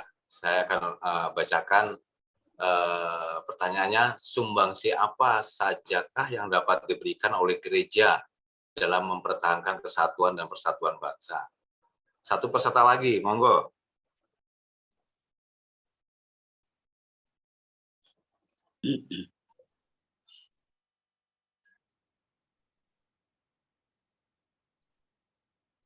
Ayo, Bapak Ibu. Banyak sumbangsihnya, banyak. Monggo Bapak Ibu. Monggo. 1, 2, 3. Ayo. Ayo ngacung. Padahal banyak ya. Cuma nggak berani tuh. Ayo ibu-ibu. Ayo ngacung. 1, 2, 3. Aduh, nggak sopan saya nunjuk. Rasanya Pak Hendra nih kayaknya nih. Tapi Ayah, saya belum lihat silakan. wajahnya ya. Tapi baru Saya sempat setuju. buka kamera ini. Monggo Pak Hendra. Monggo, Pak Hendra. Pertanyaannya rada berat ini Pak. Oh, nggak usah diberat-beratin Pak, diringanin aja. Sumbangsi apa sajakah yang dapat diberikan oleh gereja dalam mempertahankan kesatuan? Kalau saya tadi menyikapi aplikasi perdamaian Pak ya. Jadi Matius 9 ayat 9, berbagailah orang yang membawa damai karena mereka akan disebut anak-anak Allah. Nah ini sebenarnya sumbangsi apa sih yang diberikan gitu ya. Jadi kalau saya secara pribadi, di mana kita bekerja, di mana kita tinggal, sebisa mungkin kita bisa membawa damai. Mungkin membawa damai ini gampang diucapkan gitu ya, tapi seringkali kita susah melaksanakan. Dan sebenarnya untuk menjadi menjadi bangsa yang kuat dalam persatuan dan kesatuan, itu salah satu kunci gitu ya. Kalau kita bisa membawa damai, kita bisa merangkul antara yang satu dengan yang lain, pasti kita bisa kuat gitu dalam mempertahankan kesatuan dan persatuan bangsa. Itu aja sih Pak, singkat dari saya. Pak Indra, Ye. sumbangsinya opo? Ya dalam setiap Pak ya,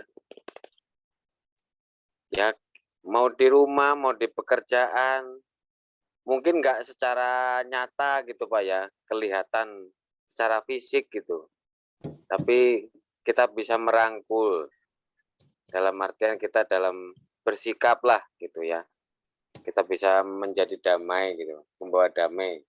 Kantor datang lebih duluan gitu ya Pak? Ya. Nah. Jadi kalau misalkan salah satu contoh aja, misalkan kalau misalkan di pekerjaan ada masalah Pak ya. Seringkali kita itu tinggi hati gitu Pak ya. Seringkali kita tinggi hati, nggak ada yang mau mengalah, nggak ada yang mau dipersalahkan. Padahal kita itu kerja secara tim gitu. Sama kayak kalau misalkan di gereja gitu, kadang kalau ada masalah kan pada kabur masing-masing gitu. Nggak ada yang menjadi bemper ya Pak? Ya, nggak ada yang pasang badan gitu Pak. Kebanyakan seperti itu. Ya, kita sebagai anak-anak Tuhan diharapkan bisa membawa damai gitu. Itu aja sih Pak. Kalau aplikasinya seperti apa silakan masing-masing. Itu aja Pak. Matur suwun Pak Indra, kembali ke Pak Majana nih, gereja harus seperti apa sih? Monggo Pak. Oke Pak, sebetulnya sederhana banget sih Pak. Kalau secara nasional peran gereja itu udah nggak perlu bertanyakan lagi ya. Tapi kalau secara organisnya dari diri kita masing-masing itu sederhana aja sih. Kalau saya bilang iuran RT rajin nggak? Nah, itu aja Pak. Setuju Pak. Nah, itu. Simple. Betul. Satu itu. Yang kedua, mungkin di lingkungan kita tinggal itu kita gatel enggak kalau lihat tumpuan sampah, lihat tumpuan ini. Itu aja, paling sederhana, itu sumbangsi untuk negara loh. Yang sederhana itu, kalau justru kita itu misalnya Pak Hendra, oh itu ya yang orang gereja itu ya numpuk sampah seenak udahlah. Nah misalnya itu, paling sederhananya gitu Pak.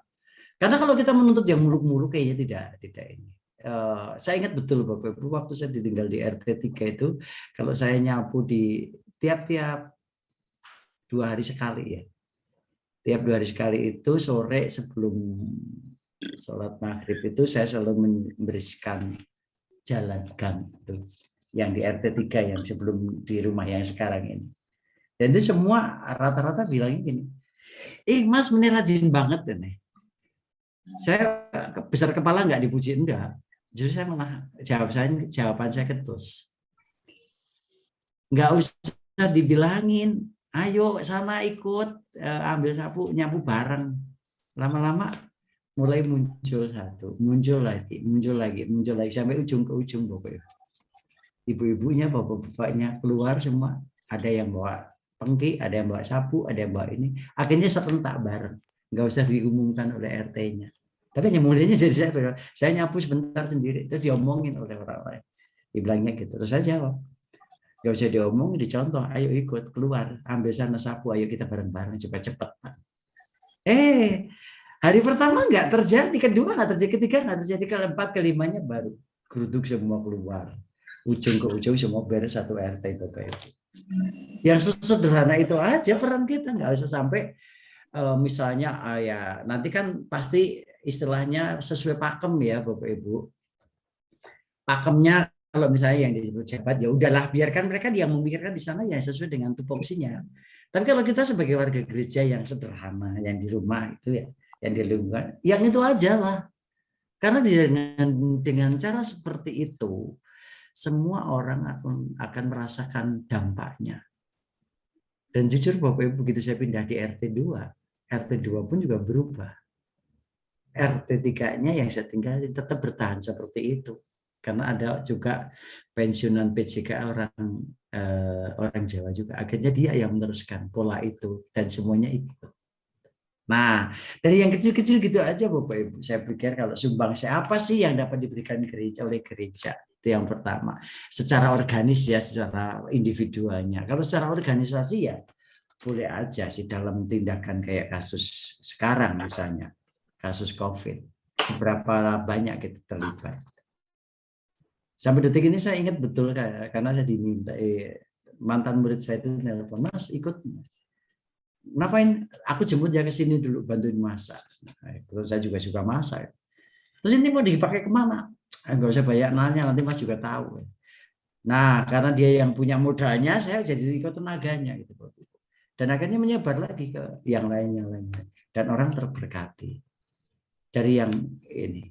Terus kalau secara organisasinya ya apakah kita sudah membuat satu kebijakan bulan diakonia itu mau dikemanakan? Pertanyaan yang paling mendasar ya.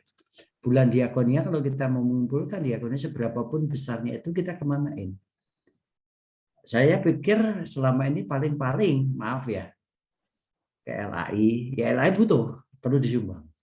Terus ke yayasan A, yayasan B, yayasan C.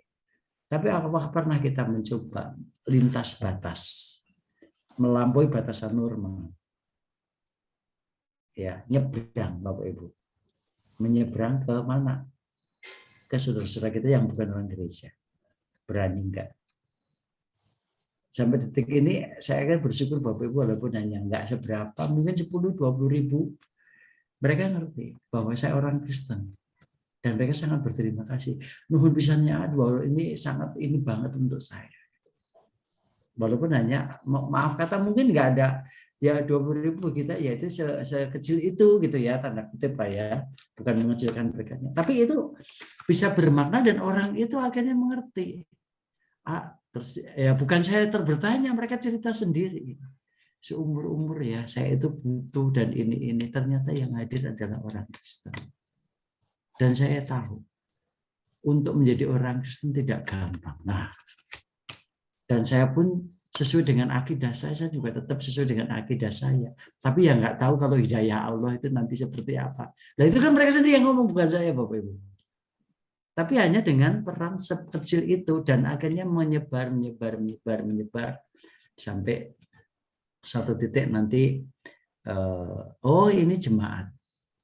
Ya, nanti Bapak Ibu punten pisan kalau misalnya di belakang gereja, jadi komplek ruko itu, ya sebelum terlambat ya, sebelum terlambat mungkin atau sebelum terjadi sesuatu harus sudah mulai memberi diri, membuka diri. Caranya gimana? Apa yang bisa diberi sekecil apapun. Mungkin kalau sekarang belum bisa memberi apa itu. Atau mungkin nggak kalau kata satu ketika gotong royong di lingkungan itu, di depan itu semuanya dibersihin selokannya dan segala macam. Oh ini warga gereja. Dengan itu warga-warga di sana langsung tahu. Dan dia tidak akan macam-macam. Karena apa? Merasakan dampaknya gitu. Itu yang paling sederhananya. Ya. Bisa menghidupi itu gitu ya Pak. Hidup yang berdampak nih Pak. Betul Bu. Walaupun hanya sederhana, mungkin minggu setelah kebaktian itu bersihin selokan di lorong depan gereja sampai mana itu, udah itu aja. Nanti warga di situ juga langsung akhirnya, ternyata warga gereja gitu. Ini saya berikan kesaksian sedikit Bapak Ibu. Waktu saya masih di Prambanan itu, saya bergereja di satu gereja kecil di dekat di Kalasan itu ya. Dan pernah kejadian waktu tahun 98 kerusuhan itu hampir semua gereja di kecamatan Kalasan itu tidak ada yang selamat, semua habis diratain dengan tanah. Hanya satu gereja yang tidak, tempat saya beribadah. Kenapa? Karena pada waktu mau dirobohkan itu warga sendiri, warga lingkungan itu yang menjadi member. Kalau mau merobohkan itu, robohkan rumah kami semuanya. Loh, itu gereja? Enggak. Warga langsung, ini rumahnya Pak Dwi. Karena pendetanya namanya Dwi, dibilang, itu rumahnya Pak Dwi. Karena rumahnya Pak Dwi, warga kami di sini mau dirobohkan, ya robohkan semua rumah sini. Tapi kan itu untuk kebaktian. Nah, kami juga kalau waktu-waktu tertentu juga yasinan di rumah, pengajian di rumah, nggak selalu masjid. Nah, dari situ itu kejadiannya. Itu gereja satunya paling aman di kawasan waktu itu. Sampai sekarang. Jadi kalau ada orang dari luar dari ini ke situ, warganya Pak ini ya, udah langsung tahu Bapak Ibu. Oh, monggo langsung ini. Biasanya yang tenang acara niki Mas katanya. Justru mereka memberi kayak menjadi PR-nya malahan Bapak Ibu. Itu dampaknya bagi mereka begitu. Awalnya gimana? Awalnya juga kita buka diri. Di RT itu tidak ada rumah yang memadai untuk kumpulan, untuk ibu-ibunya ini. Udah di rumah itu aja nggak apa-apa, silakan pakai, silakan mangga semuanya ini. Dan dari situ kita terbiasa warga masuk ke situ, ini ke situ menggunakan itu kumpulan dasawisma di situ, kumpulan itu di situ. Beres semua Bapak Ibu. Dampaknya sampai sekarang. Kumpulan dasawisma pun tetap ya itu sebenarnya gereja, tapi pendetanya kan tinggalnya di belakangnya. Ya mereka enjoy aja Bapak Ibu, tidak. Nah itu sumbang sih secara organisasi, berikan tempatnya gitu. Atau kalau yang sederhana ya bersihkan lingkungannya, orang mendapatkan efek dari itu bersih gitu ya. Ya walaupun kadang-kadang kita lihat orang ya udah gitu buang sampah sembarangan, kita coba aja rela hati aja begitu. Begitu Pak Wid. Oke, terima kasih banyak. Kelihatannya ini akan berakhir ya sampai di sini. PA kita, Pak Majana, Bapak Ibu Jemaat GKJ Kemuliaan.